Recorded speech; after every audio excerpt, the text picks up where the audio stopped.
Minamadali na ng NGCP ang kanilang hakbang para maibalik sa loob ng 10 araw ang supply ng kuryente sa maraming lugar sa bansa na sinalanta ng Super Typhoon Uwan.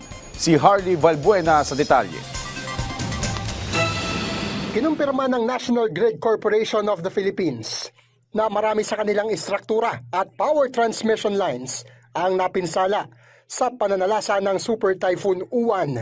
Kabilang dito ang mga natumbang poste at naputol na kable ng transmission lines. May 16 na toppled structures or yung tumumba na poste. Meron tayong 12 nakahilig or leaning structures. Tapos may 26 na ibang facilities na cut conductors or naputol yung kable o di kaya may nakasampang vegetation o puno. No? Sa ngayon ay marami pa ring power transmission lines ang unavailable.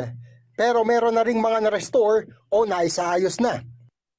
Pero ayon sa NGCP, hindi pa naibabalik ang buong power transmission services sa Mountain Province at sa Camarines Norte, habang partial outage naman ang naranasan sa Benguet, Isabela, Nueva Vizcaya, Ifugao, Quezon Province, Camarines Sur, Albay, Sorsogon at Northern Samar. Pag sinasabi namin walang transmission service, ibig sabihin nun hindi nakakarating sa kooperatiba.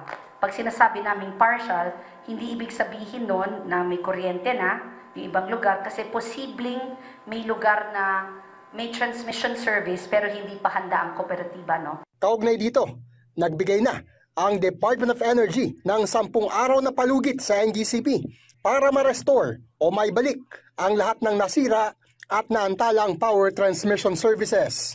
Samantala, inanunsyo rin ng NGCP ang pagtaas ng transmission rates ngayong Nobyembre mula sa 1 pesos and 39 centavos per kilowatt hour noong nakaraang buwan.